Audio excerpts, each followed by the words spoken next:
Window World, the official windows of the Kansas City Chiefs, presents Kevin Keatsman Has Issues online at windowskansascity.com.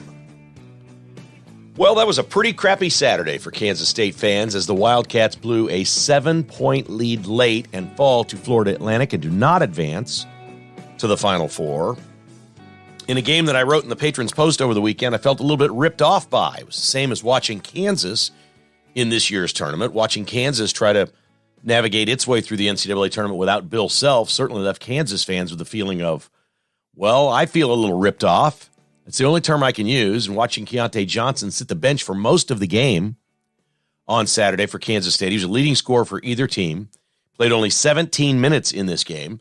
And you just walked away from it feeling a little bit ripped off. When Keontae Johnson was on the floor, Kansas State was certainly good. He scored 9 points in 17 minutes, but also missed a possible 4 free throws. So he was on track where he could have had 13 points in 17 minutes. You could see the kind of game that Keontae Johnson was going to have. And I think the Wildcats would have been unbeatable. It's one thing to get beaten out of an NCAA tournament. It's another, like we got 3 schools here locally that we talk about a great deal.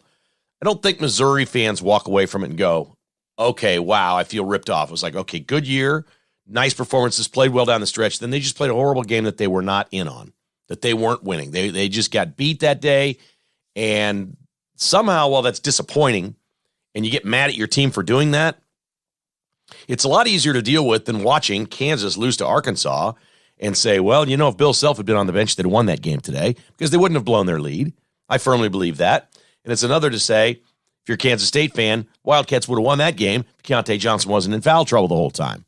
Now, your coach's health and a player's foul trouble, all part of sports, all part of basketball. These are not excuses. This is not like watching a game and blaming the refs. And there was plenty of that this weekend as Creighton and Texas are both just simply sideways with the officiating crews from their games. Creighton was the victim of that last tenth of a second call on the shot, and they lose to San Diego State at the free throw line. It was. You don't like to see those calls at the end of the game. It did look like a foul to me. I understand why Greg McDermott isn't talking to the media, isn't commenting, doesn't want to get fined, doesn't want to get in trouble, whatever.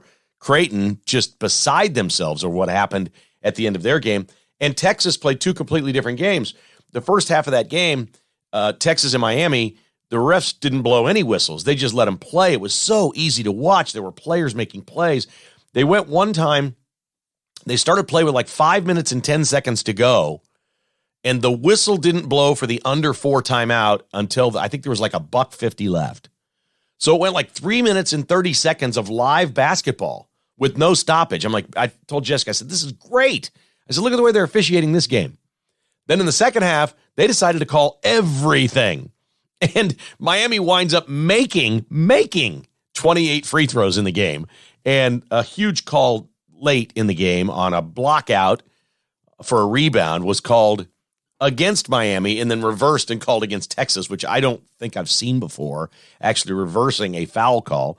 But they did. So we got a lot of teams walking away complaining about that. That's not Kansas State's real complaint. You don't blame, if your player, I'll listen to this, I guess, although in the beginning of the Kansas State game, what we saw was the officials were trying to do just the opposite of the Texas-Miami game. They were trying to set a tone and saying, y'all aren't going to beat each other up here today. We're going to call everything early. And they did. And so Keontae Johnson played about 7 minutes and headed for the bench and was done for the half with 2 fouls. And these were a lot of reaching fouls, a lot of little small reaching fouls. This wasn't hammering stuff. And maybe Keontae Johnson just didn't play well that day or understand his defensive assignment that day or something like that. There's no question the 5th foul he was called out on was a foul. There's no controversy to being called out of the game late in the game with his 5th foul. No controversy whatsoever. There is no complaining here about the officiating. You have to look at the player and say, this must have been on him.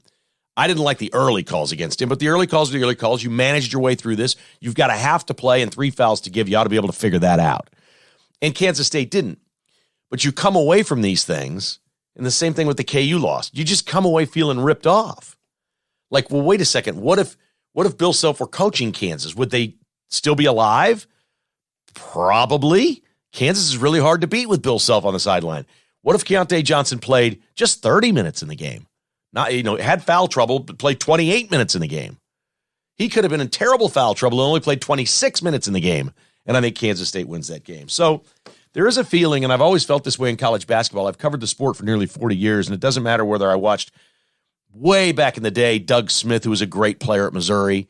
They would get into foul trouble in a game, and he would sit and sit and sit, and I'd be sitting there press row at a KU-MU game, and Doug Smith is on the bench, and I just feel ripped off. You're just like, well, this isn't the teams. I want to see the teams play.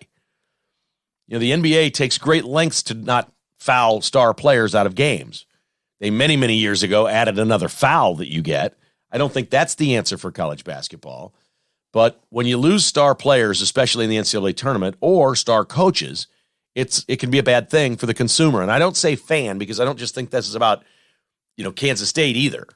You'll take it as a fan if you beat a team where the other guy is perpetually in foul trouble, or if you knock the other team's quarterback out of a football game and he's injured and on the sideline and you get the backup and you win the game, you don't really feel bad about it. You feel like that's part of the game.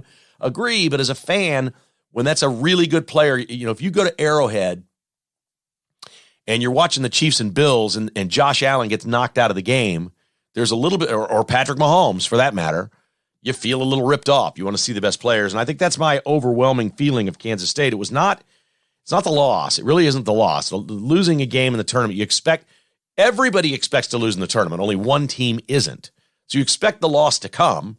You just hate for it to come like that. You'd rather go out and have it be, wow, that team just beat us. But you got a 7-point lead with 6 minutes to go, and now your star's out of the game, and that's a tough way to get punched out for Kansas State. Our Final Four is Florida Atlantic, Miami, San Diego State, and UConn. Yes, I'm sure your bracket has exactly that. We have 3 teams in the Final Four for the very first time ever. That's really cool. Of course, UConn has won championships, and they look like world beaters. I mean, UConn absolutely looks like world beaters. Phenomenal the way they're playing in this tournament. The other 3, so happy to be dancing. It should be fun. This doesn't bother me in the least. Any of these teams want to be there? Great. The city of Miami is the center of the college basketball universe this year, with Florida Atlantic and Miami there, but basically Boca Raton is, 40 minutes from downtown Miami maybe? So we're talking about 2 teams from the city of Miami, then San Diego State. It sounds like the players like to go where the sun shines. And UConn is just a steamroller. So we'll address more sports coming up later in the podcast, but the rest of the sports can wait. We need to move into some other things here at the jump, not the least of which was Donald Trump's rally over the weekend in Waco, Texas, where 25,000 showed up at the airport in Waco. Trump does it in style. Trump Force One buzzed the airfield. He flew right over the crowd at a low altitude before circling back and then landing and giving a speech. Ted Nugent was there firing up the crowd, making cracks about the money we're spending in the war in Ukraine and all these other things. This was a frenzied rally. I mean, people were in an absolute frenzy for Trump on Saturday. He looked good. He looked thin. He looked fit. Looked like he cut his hair a little bit. He was going open shirt, collar, and not a tie. You got to like all this. You got to like what you were seeing. And now we're starting to see, I don't believe any of the polling, by the way. I don't believe any Republican primary polling. Either way, anything you read, I'm going to tell you right now, I believe none of it. But I'm going to report some poll numbers to you when we see them. And there is a belief that the polls that have, Trump leading by these wide margins, that he's funding those polls, that his campaign is paying for those polls, then they release them. It is impossible to tell who's funding what and whether the pollsters will literally... See, they don't have to be accurate right now. The pollsters know they don't have to be accurate. They're a year away from any of the primary votes. These polls don't have to be accurate at all. Pollsters are in business to make money. So if candidates are willing to pay, you can probably get a poll that reflects what you want them to see. We've already heard Vivek Ramaswamy say that they told him the straw poll that they had at CPAC a few weeks ago, that if he'd have paid them 6 figures, like $150,000, they would have made sure he finished second to Trump. Oh, okay. You pay him money and we'll guarantee you finish second. And he didn't do it. So there's all kinds of dirty dealings out there in polling, but we have an Axios poll for whatever that's worth. The Axios poll right now has Ron DeSantis up in Iowa 45-37 over Trump. And Axios has them dead tied in New Hampshire. Now remember, DeSantis isn't running as of right now. It looks like he is, but over the weekend, we got a report that DeSantis supporters and biggest donors are now speaking with him about the idea of not jumping in the race, saying, let Trump sink or swim, get out of his wake. Don't do this. You're going to get scarred up. Stay out. Let him have it. Whatever happens, happens. If he becomes president, we all win. Go be his ally. Get his endorsement in 4 years. And let's move on. Don't fight the guy. I think there is wisdom in that. There is wisdom in that. I'm not sure that's what any of us really want, but nobody that listens to this podcast is going to complain if Donald Trump is president. The only complaint any of us have is, can he be president? Will he win the general election, or is there just too much baggage there? I don't have the answer. I've watched Bibi Netanyahu in Israel do this 6 times now, right? He's been prime minister 6 different times. He goes out, he comes back in. He's a savvy political operative. I can't give up on Donald Trump. He's the most instinctive, politically savvy person I've ever seen. And everything they criticize him for works with voters.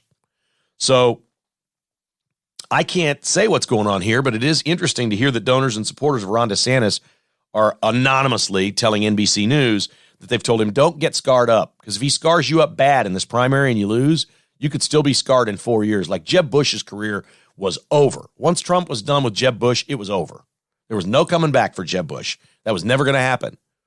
You have to wonder if Marco Rubio ever gets a chance to run for president again after Trump dinged him up the way he did, calling him Little Marco.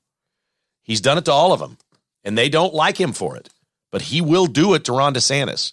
He will land blows and create mayhem around Ron DeSantis that has never been created around DeSantis by any other candidate that he has run against. So interesting dynamic, a lot going on. Trump is just out there acting like he's still president, having rallies. It's glorious to see. He just takes shots right and left.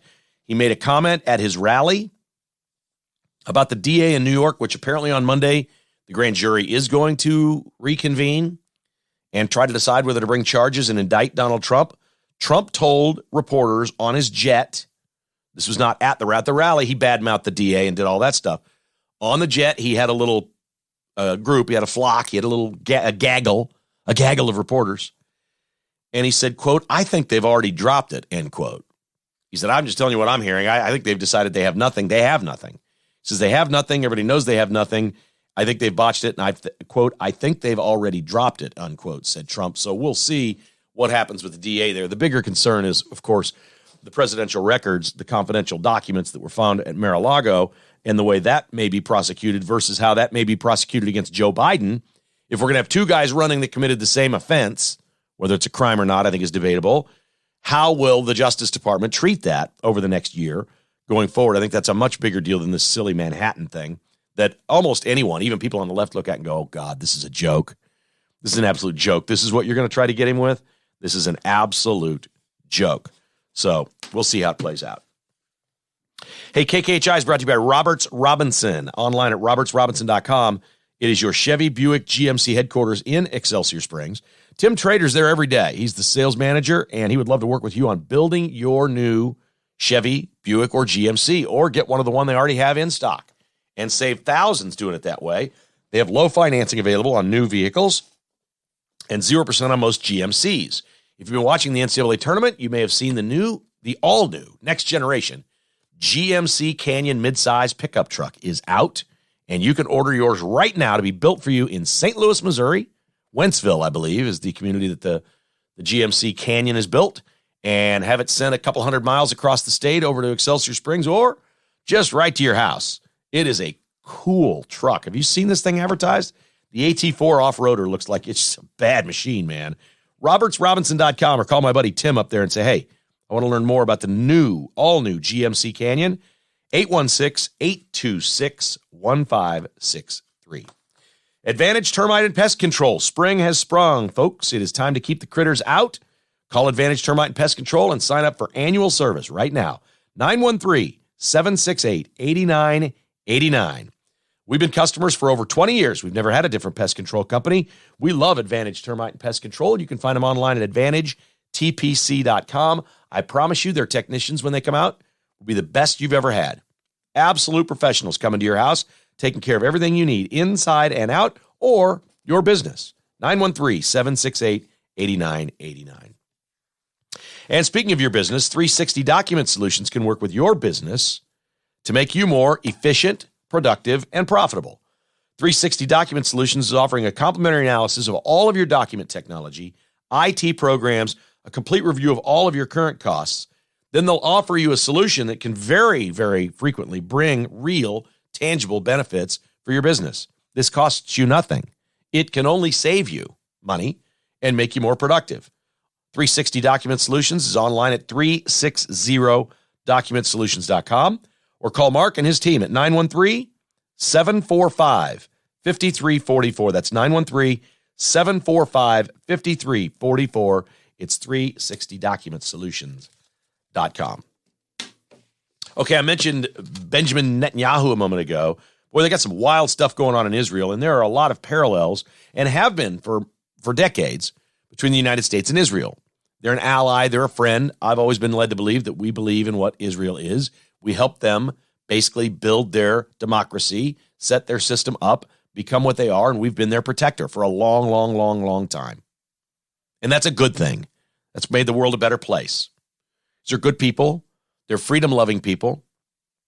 And Benjamin Netanyahu, their conservative prime minister, is now in his sixth term. He's been in and out a couple times, but his sixth term, very savvy politician. They have unbelievable civil unrest right now in Israel. Over 10% of the population is protesting, and some of it is burning stuff and breaking things and the whole deal. They are protesting Benjamin Netanyahu's judicial reform. Now, they don't have the checks and balances in their government that we do, although ours are fading, and they're fading fast. Their only real check and balance in their democracy, their system there, is in the judiciary branch. And so it has just gone left and left and left and left and left over the last few years. And they see it moving more and more left. And most Israelis don't like that. Benjamin Netanyahu doesn't like that. He's conservative. So he's taking steps to reform the judiciary in Israel, all within his power. And a lot of people don't like it. I think you know the type of people that are rioting. They're far left. You know the things that they want and they like, and they don't like this. Benjamin, and the reason I bring this up is not that we're so concerned about Israel, although it's quite shocking to see this happening. Benjamin Netanyahu right now is doing what Donald Trump would do if he wins. I think that's an important point. Benjamin Netanyahu is doing right now in Israel exactly what Donald Trump will do if he wins. He's going to gut our federal government. We're going to have employees laid off. We're going to have a hiring freeze. We're going to get rid of agencies. He's going to get in there and go to the Department of Justice and gut people out of that thing. It's going to be wild what happens. And I'll go ahead and tell you, get online or wherever you will gather your video evidence of these things. Go take a look at what's going on in the streets in Israel right now. And that is exactly what Antifa will be doing here. It is exactly what the crazoids on the left will do here. See, we don't do that. When Biden is fundamentally changing the country, opening the border, crushing the economy on purpose, doing all the things that they're doing, while they're doing that, are we burning stuff? No. No, we're not. We're waiting until November of 24. And if Trump gets in there and starts gutting this government, watch what happens in our streets. Unfortunately, things will be broken, things will be burned, and people will get hurt. It's terrible, but the left is violent. That will not make what Trump is doing illegal. If he is dutifully elected by the American people, and I'm going to tell you right now, if Trump wins the presidency back, that is a loud and clear message by the American people that we want you to clean this crap up. Clean it up. We don't like this direction. We want our old America back. We want our constitutional republic back. That's what we want. And it is happening big time right now in Israel, and it's wild to watch. Netanyahu, some people are saying he made a misstep here. He's gone too far. We'll see. He's good politically, so maybe he'll back off and do a little bit more of this stuff quietly. But he clearly sees that he needs to push his government to the right, that it's gone too far left through the judiciary. And that will be interesting to watch and see what happens in Israel, because I think he's just a couple of years ahead of what Trump is going to do right here. We also learned over the weekend that Turkey has said that it supports China's peace plan in Ukraine if they create a, quote, foundation of negotiations. In other words, you come up with some rules, you come up with a basis of the negotiations, and Turkey says, we're on board. We support China's peace plan. I think more countries are going to jump on board and say, okay, we can support this, We can absolutely support peace talks and figure out what to do with Ukraine and Russia and stop the fighting. We've had hundreds of thousands of people die. This is insane. Meanwhile, the ruling class in America and Ukraine and Russia and China are all getting richer, and more powerful. I sent a tweet out. I forwarded actually to a buddy over the weekend. It was the minister of banking in Ukraine. Okay, you know, all these government agencies.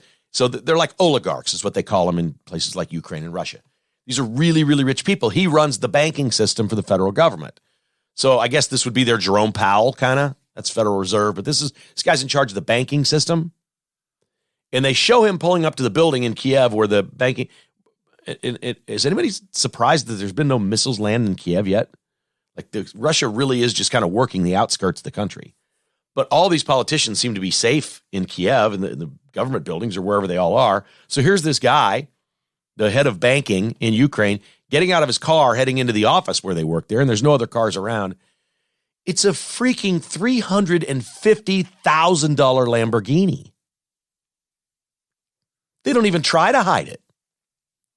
Dude's got a $350,000 car in the middle of a war while he's in charge of their banking system. Well, how can this be? What's keeping their banking system afloat?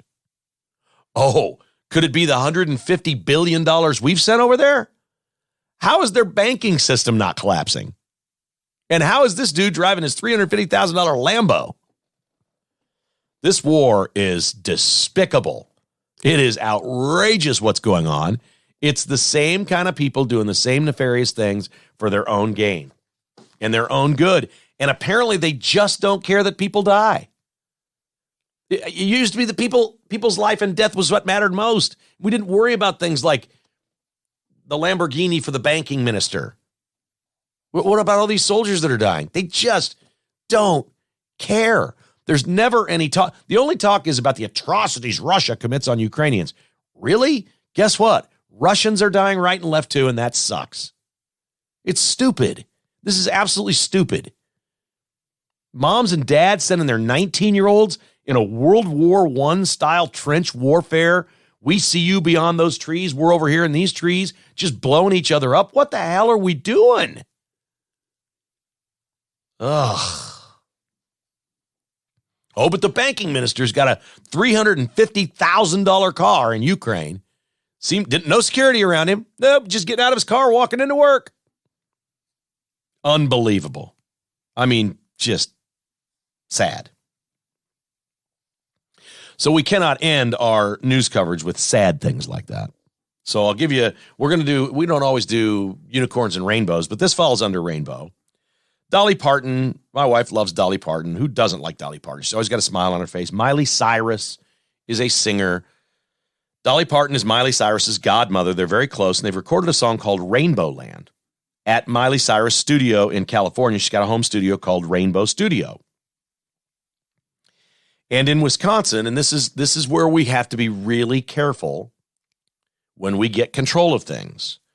There is a school board in Wisconsin that flipped from liberal to conservative. There's a lot of them around the country that did this, where people stood up and said, hey, I'm going to run.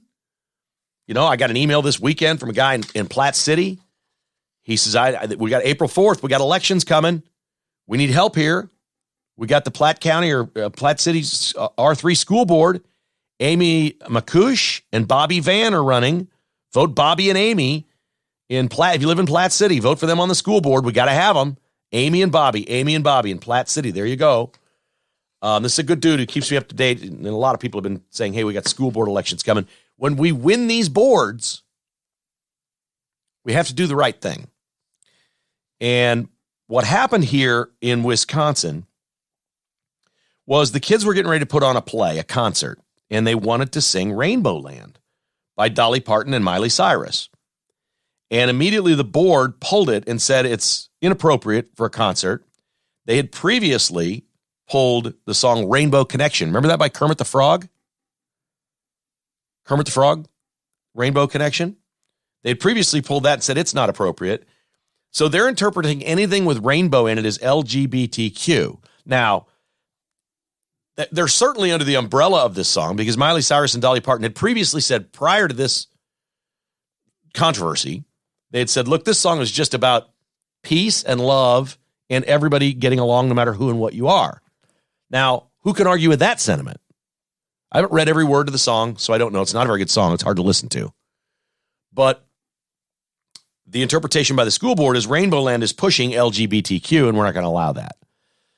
We can't get these boards and go too far, people.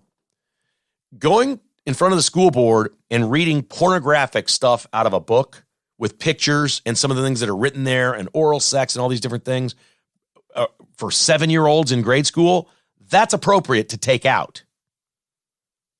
Worrying about a song by Dolly Parton called Rainbow Land that makes no specific reference to LGBTQ, don't push too much. When you get control, just do the right thing. That's all. I feel like we blow this a lot. I believe Dolly Parton. I'm sorry, maybe I'm stupid. And Miley Cyrus says, look, the song is about kindness. It's about being nice to each other. Wouldn't it be great if we had a world where we're all nicer to each other? We'd call it Rainbow Land because everybody loves a rainbow, right? Who does after the rain, the rainbow, and it comes out and it's beautiful and it's gorgeous. That's what the song is saying. After all the fighting, maybe we can all just get along and it'll be Rainbow Land. Doesn't sound real possible right now, but whatever. And listen, Dolly Parton and Miley Cyrus are probably both liberals. They probably are. Okay, whatever. I don't see it in this song, and I just think we have to be really careful. Start pulling Kermit the Frog's Rainbow Connection out. I just be careful. When it's in your face and explicitly says, we're promoting this, here's who, we're gay and we're proud, and here's how to perform oral sex on another man, okay? If that's in a book or that's in the message, get that out. Get that out. But these songs and stuff, we got to be careful on some of these things. Got to be careful.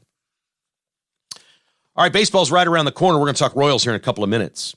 They open on Thursday at the K. If you'd like to go, ticketsforless.com has all the best selection of tickets and seats for the game.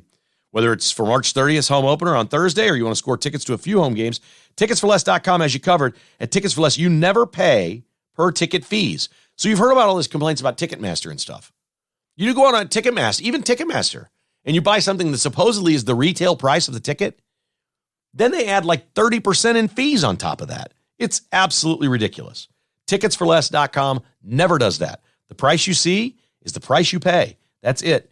Oh, but it's not, because the price you see is not the price you pay. You're going to pay lower than that if you use KKHI at checkout or when you call 913-685-3322 and speak with one of their great representatives. They'll get you the perfect seats for the perfect event. Then you mention KKHI, and they'll take a discount for you. Memories for life. Start at ticketsforless.com. bstock.net. My buddy Chris sent me a text early this morning. He's got about, it looked like maybe 3 of them. Sony 65-inch 4K TVs, $849. To heck with that. He slashed them first thing this morning, $499. He wants the 3 of them out of there. He wants them out. Sony is the best television on the planet. Sony 65-inch 4K TV, $849, now $499. Go grab them. bstock.net, 14680 South Flaming Road.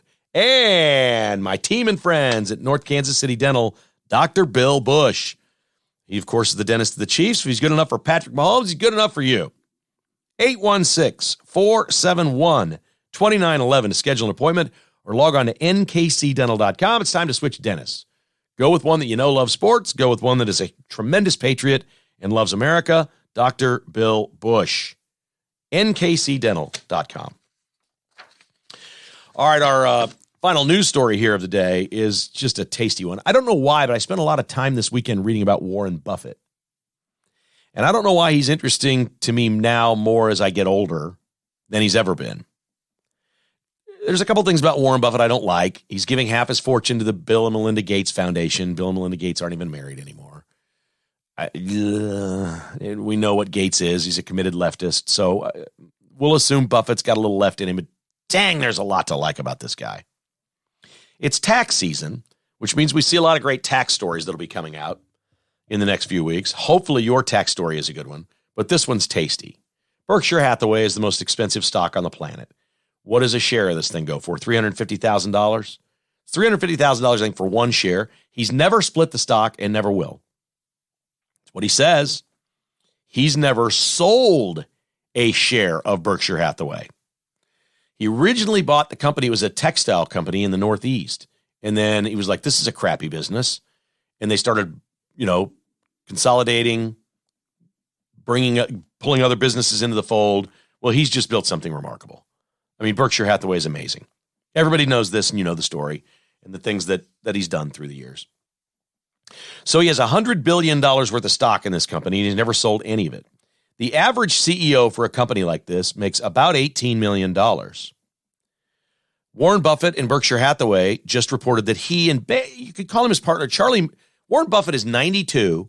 Charlie Munger is 99. Charlie Munger's been with him from day one. They're hooked together. They're both billionaires, obviously. Munger's been a great loyal soldier. They pay themselves to run Berkshire Hathaway $100,000 a year. Warren Buffett reported on his taxes in the Berkshire Hathaway filing that he gave $50,000 of that back to the company for postage and phone usage. That's a lot of postage and a lot of phone work. He did report in his compensation package, which totaled $400,000, that they spent about $300,000 on personal and home security for Warren Buffett. So he spends about $300,000 a year on security and lets Berkshire Hathaway pay for that. He does not let Berkshire Hathaway buy him a car or a country club membership. He's never sold a share, and he doesn't borrow against them. So Elon Musk, in order to have jets and cars and fancy homes and all the things he has, Elon Musk, for tax purposes, borrows money against his Tesla shares and lives off that. He gets to write some of that off. He figures that the loan rates, the way they've been, Tesla stock's going to go up a heck of a lot more than the interest I'm paying on these loans. Let the banks do that. So he lives his lavish lifestyle off borrowing money against the stock. Warren Buffett doesn't do that. I only have one question here. How does Warren Buffett live? Somebody really smart is going to call me and let me know this. You're going to tell me. I know. Somebody's going to send me an email. I've read the whole story. I'm like, he doesn't borrow against his stock. He pays himself $100,000 a year. He gave $50,000 of it back. The CEO, well, they're not CEOs. The leaders they have two divisions at Berkshire Hathaway. They have an insurance division and a non-insurance division. The two guys that run those are number 3 and 4 in the company. The number 3 guy, Greg Abel, is going to take over as the CEO after Warren Buffett. And he does pay those guys $16 million a year in salary and $3 million a year in bonuses, which brings them right to about the average for a CEO. But he requires Greg Abel, in order to become the CEO someday, to buy shares with his own money, his own after-tax money or whatever. He's got to buy shares in the company. He wants him basically to get to where he's got about, half of all of his net worth tied up in Berkshire Hathaway. The condition of being CEO is this will be your largest holding, and you have to buy it yourself. You're not going to work for it, and we're not going to give it to you. We're not going to give you shares. You have to buy it yourself. Warren Buffett is old school. He lives like a pretty regular lifestyle, but I'm asking the question, where's all his money come from? Does he make $100,000 from every one of these companies? Because he certainly has to have millions and millions of dollars of income, or at some point, did he pay himself and has a pile and lives off the money he's making off that? I don't know. I don't have the answer. I'm trying to figure it out. I see this story and I don't know. So somebody help me out. And look, there may be a backstory somewhere where he sold $1 billion worth and it's sitting in some other accounts and he's living off the interest off those. That's probably what he's doing. But he says he's never sold one share of Berkshire Hathaway. Maybe he sold Berkshire B shares. I don't know. Maybe that's what it is.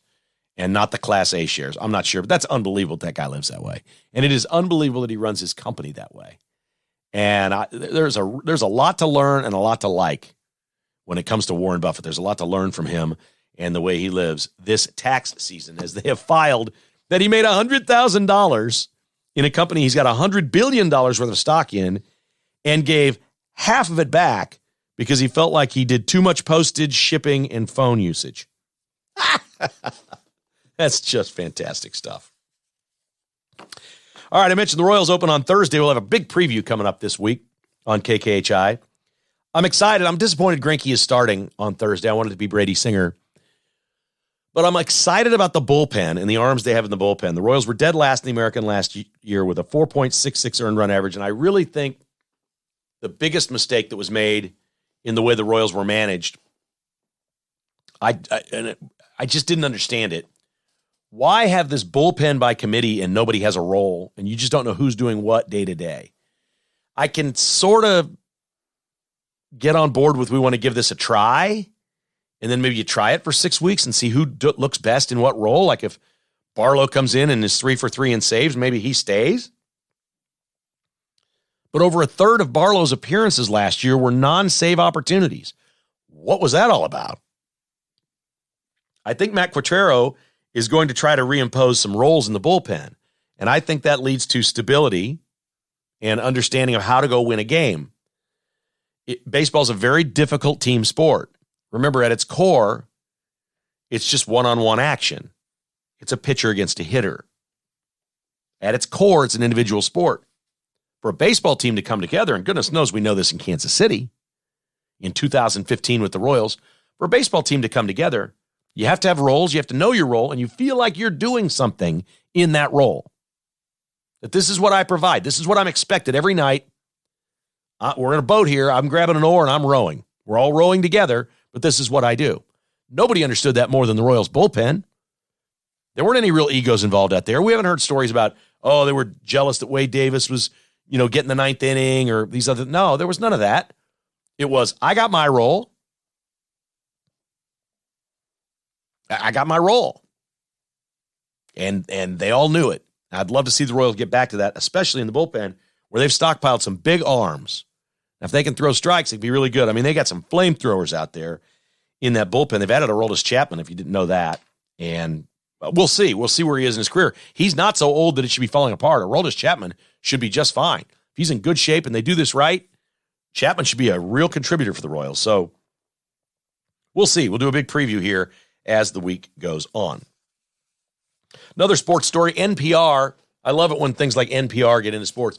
NPR and PBS need to be defunded by the federal government. On day one, when I'm Trump, I'm just going to write an executive order. We're defunding those branches of the government. There's no reason for the federal government to fund liberal media. And that's what NPR and PBS are. They are liberal media, and our federal government subsidizes them and supports them. Out. Just challenge me in court. I'm pulling the money with an executive order, taking it away from you, and you can go file a lawsuit, and if you beat me in a year and a half, then you'll get it back. Meanwhile, if Trump wins and we've won Congress and the Senate, we're just going to pass a law defunding it. They're out. NPR's gone. I can't believe he hasn't come forward and said, I cannot believe no Republican has stepped up and said, public broadcasting's got to go. The government should not be in the business of broadcasting. It is all left-leaning, or write a bill that says equal time. There's 24 hours in a day. Both of these entities are on 24 hours a day. And we will absolutely have 12 hours that Republicans control and 12 that Democrats control. And by law, we change every hour. There will be no 3-hour shows where you get a giant block of drive time. No, every hour it changes. You get the 7 o'clock hour in the morning. We get the 8 o'clock hour in the morning. You get the 9, odd and even, hour at a time. If it continues, that's the only way to do it. That's the only fair way to do it. There's no reason that the government cannot regulate broadcast entities that they fund. We have all these equal time laws with politicians, and they have to sell ads. If you're in broadcasting, the ads by politicians get the lowest rate possible. They pass all these laws because they're all regulated by the FCC and things of that nature. Well, NPR is just comical when they start talking about sports.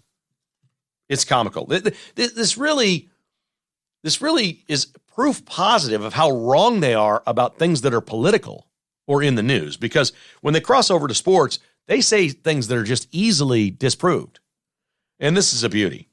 The International Federation of Track and Field has banned trans women, biological males, from competing. It's a good decision. It's a great decision.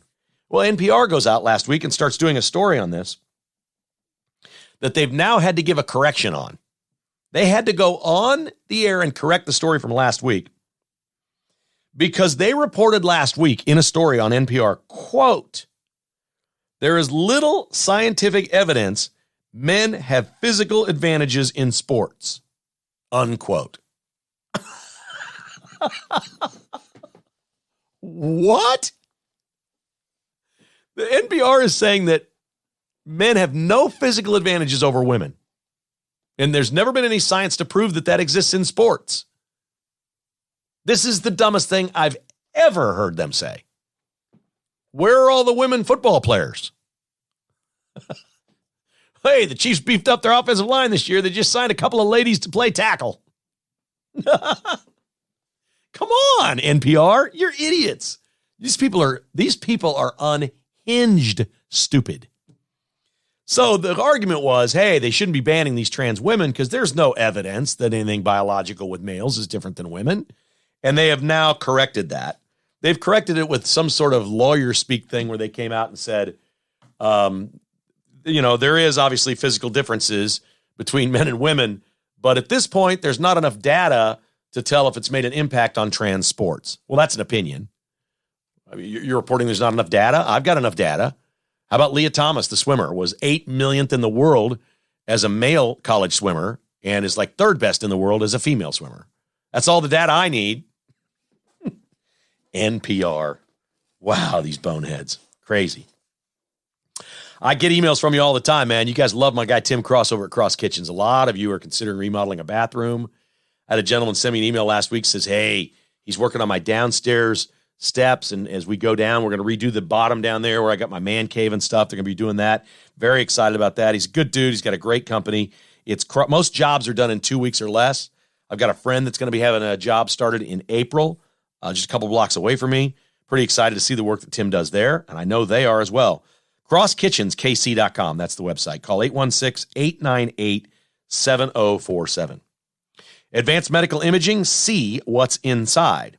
Never been more time to be alert and find out if you have plaque around your heart than the recent events that we have been following.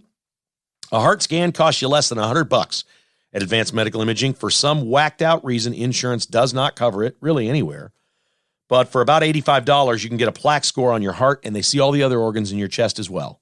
And they'll send them right over to your doctor to look at everything from that scan. It takes 5 minutes. You don't even take your shirt off. I can't more highly recommend this. To go in there and do this once a year. MedImageKS.com. That's MedImageKS.com. Or call Tricia to schedule your appointment at 785-856-0224. And our friends Mike Lindell and his team at MyPillow now offering the MyPillow 2.0, which the Keatsmans use and sleep with. We love these. They have a much better cover around the outside of the pillow than the original MyPillow. The filling is the same. Everything about the pillow is the same, except the outside has this cooling agent. It does stay cool longer. It's awesome. MyPillow 2.0, promo code KKHI. Anything you buy at MyPillow.com. If you want to get sheets or a mattress topper or a robe, anything you get at MyPillow.com, call 800-923-9034 or log on to MyPillow.com or MyStore.com. And at checkout, use the promo code KKHI. It is the maximum promo code. There is no other offer anywhere that will save you more money than KKHI. So please, when you go to MyPillow.com or MyStore.com, use KKHI as your promo code at checkout. You're going to love the new MyPillow 2.0. Just put them on every bed in your house. Switch them all out right now. Your pillows are probably old anyway. Honestly, switch the whole thing out. Switch them all out. MyPillow 2.0. Now, I've got a 2.0 for you. How about Jackson Mahomes 2.0? Jackson Mahomes has been off social media for a month since he was accused of grabbing, groping, sexual, whatever they want to call, of the woman who owns the restaurant in Overland Park. He has gone silent, and it's been a good month. And him being silent is a good thing. I think there's a lesson to be learned here. I don't think he's committed some sort of end-of-the-world crime. I don't think he deserves jail time. I think a little, repentance in front of a judge or something might be a good thing. But I would love to see a Jackson Mahomes 2.0. And the mom, too. The wife.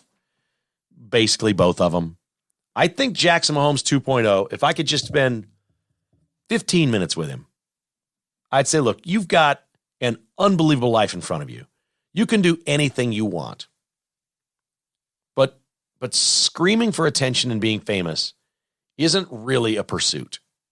Like if you're the greatest quarterback in America and you become famous, you didn't do it because you wanted to become famous. You're just a great quarterback. Jackson Mahomes has no real talent at what he's trying to do. He doesn't really sing or dance very well. He's not an actor. He's just a goofball on social media that mostly people are laughing at, not laughing with. And you don't want to be that way. I say, Jackson, you got every opportunity in the world. What's your passion? If your passion is video production, if this is really what you love, video production, start a video production company. Your brother will fund it. Be the CEO. Take a couple business classes. Hire somebody that knows what they're doing and go make videos. Stay out of them, but go make them. I'm sure Patrick can say, listen, my brother's company can do your music video for you. You know, rap stars, singers, whatever. You could probably get in that way. Do something behind the scenes. Whatever your passion is, find it and do it. You're the rarest of Americans. You're just in a golden situation where you're in your 20s and you literally can do anything you want. Your brother will start you up at no cost to you. And you've decided that that's not good enough. You want to go try to be famous like your brother. It just doesn't make any sense. It's not normal and it's not right. It isn't. And you're not gifted at this. The only reason anybody's looking at your goofy stuff is your brother. I've got great respect for these social influencers. These people that have millions of followers, even if it's these strange girls that just sit there and apply makeup and show girls how to put their eyeliner on and stuff. They're millionaires. They've done it. That's the American way, but they're really good at what they do. Jackson Mahomes isn't really good at this. I think he could probably run a company if he got the right people with him, if he decided what he wanted it to be. You know, I don't know what his company would be. It seems like it would be something in video production or something like that. Maybe he starts making, video productions for the NFL or something. Or go get a job at NFL Network. They'll hire you. One call by your brother. Go to NFL Network for a year. Learn how this stuff works and then start your own production company. Whatever. But find people that are interesting and smart and talented and make videos of them, not you. Jackson Mahomes 2.0 should be behind the camera, not in front of it. That's my soapbox to start the week at KKHI. Well, we're just so blessed that you listen. And I thank you very much. The numbers are up and more of you have signed up and subscribed as followers or liking the podcast. As we say, we're at 27,000. Never, ever in a million years would have guessed we've gotten there. And we have. I don't know where it tops out. I don't know. I'd love to have 50,000 someday. People that follow the podcast, that'd be incredible. So many of you send me emails and say, hey, I got a friend. I turned them on to it, told them what you're doing. I still run into people every day that ask me what I'm doing. So I think we're still just at the tip of the iceberg with what this can be. And I know this, only not even half the people have ever listened to a podcast at this point, but that number's going up every year. It's gaining by about 4 or 5% every year. More and more people are listening to podcasts. So we appreciate you out there being soldiers, telling people about it. I can't thank you enough for spreading the word and listening to Kevin Keatsman Has Issues.